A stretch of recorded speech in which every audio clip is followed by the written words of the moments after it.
Let's talk about the arrow nodes. Let's jump into a new scene and change the logic layout. So you can find the arrow nodes in the toolbox under the geometry, and then you have here the arrow nodes, right? Here we have the pass arrow and the anchor arrow. I also will talk a bit about the pass and the pass loader in this because they are nicely work together. Okay, so let's start with the arrow node first. So we drop the arrow node here, back up, and as you can see, the settings of or the properties of our anchor node asks us for an anchor, right? And then we have a couple of other things, but let me first add that anchor, right? Because the arrow we have a start position and we have an end position, right? So to do that, I simply add an axis here in front of that arrow, and I put another axis and I use here an anchor. And let's use this anchor here. And now we simply connect the anchor to our arrow, right? So we simply drag and drop the input to that anchor, right? So now you can see already a little bit something. So if we move now our anchor to the right, then you can see we already get a kind of arrow, right? So where this one is the start point, right? Here, this is our start point here in our scene root in our XYZ 0. So let's call it start point, and let's call that end point, right? And again, as you can see, if we move that up and down or here over the set, we will have here that nice little arrow, right? So let's bring that here a bit back to default. Maybe we move it a bit more to the left. Yes, as you can see, we have here now start point and end point. Now let's go a little bit to the settings of this anchor. So we have first we have a source, right? Then we have down here, we have the absolute height, for example, right? So if you don't want to have that banded arrow, then you can adjust this here. If you put it to 0, we just have a, no, actually not, we have to put this to 0 as well. Then we have a straight line, right? Because we have here the absolute arc height and we have the relative arc height, right? So you can play with these two values to give it, yeah, a nice curvature as well here with the percentage, right? However you want the style of this arrow is flowing, right? Then we also have here that option shorten the shaft, right? So that means we will still have here our anchor point, but the shaft we can make, yeah, shorter basically, right? Let's keep that at 0. Then we also have things here like the profile, yeah, so that's the profile of the tube. So let me bring that endpoint a bit closer to the camera so that we can see a bit more. So as you can see now, we have here basically yeah, a rectangle, right, or a cube style. So it's not really round. If we go back here to our profile, you also can change that to no profile or to a tube. Then we can change here the diameter of this tube, right?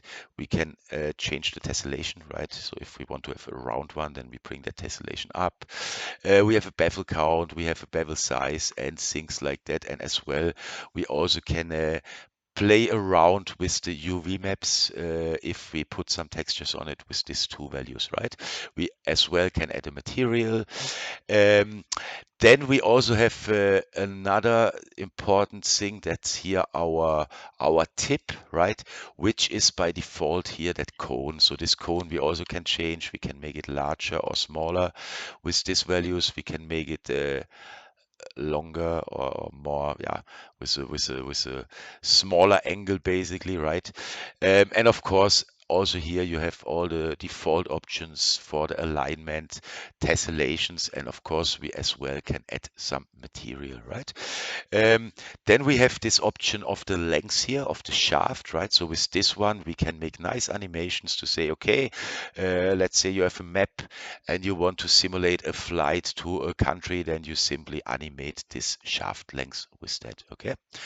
Let's bring that again back to here and back to here, okay?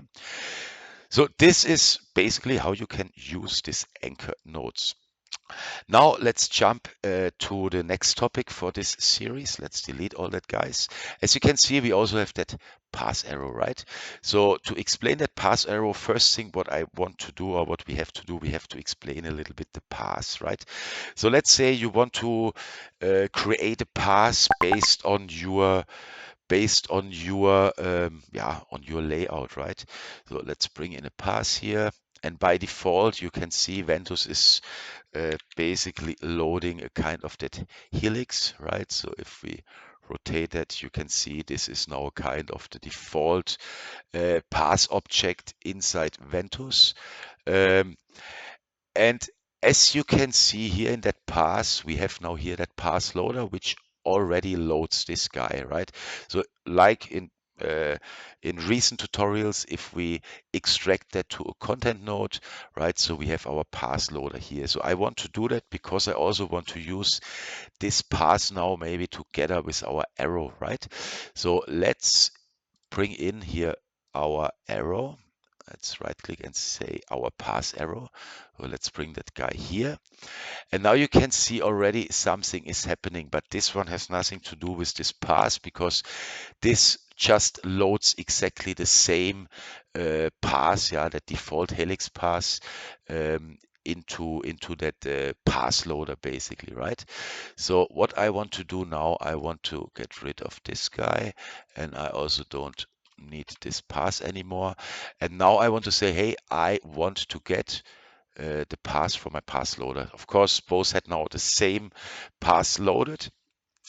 But let's say you want to use your own pass now. There are a couple of options you can to do that.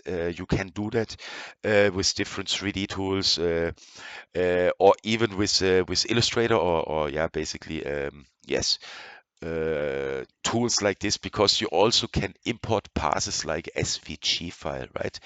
Like a vector graphic, basically. So to do that, I use here that open source tool Inkscape. And what I do here now, I simply use my pen tool and I just draw some little curves here, right? Maybe just something like that and something like that. And here we go, right? So press enter, then we have that. We also can change then, of course, depending on the tool what you use. We also can go here now to our node tool, right? And now we can adjust here that curvature a little bit, right? Maybe it's like this, and I'm actually pretty happy with the rest here, right? Maybe let's do it like that. Okay, so once you're finished, you simply export this as an, where we are here, you simply export this here as a SVG file, right? So I save that now as my pass 04. Let's press export, and that's it. So let's jump back to Ventuz. So here in Ventuz, I'm able now to load that SVG file, right? So if I go to my path loader and I click here that little three dots, I can choose from a Ventuz 3D path, which is a geometry, or from my SVG file, which is an image.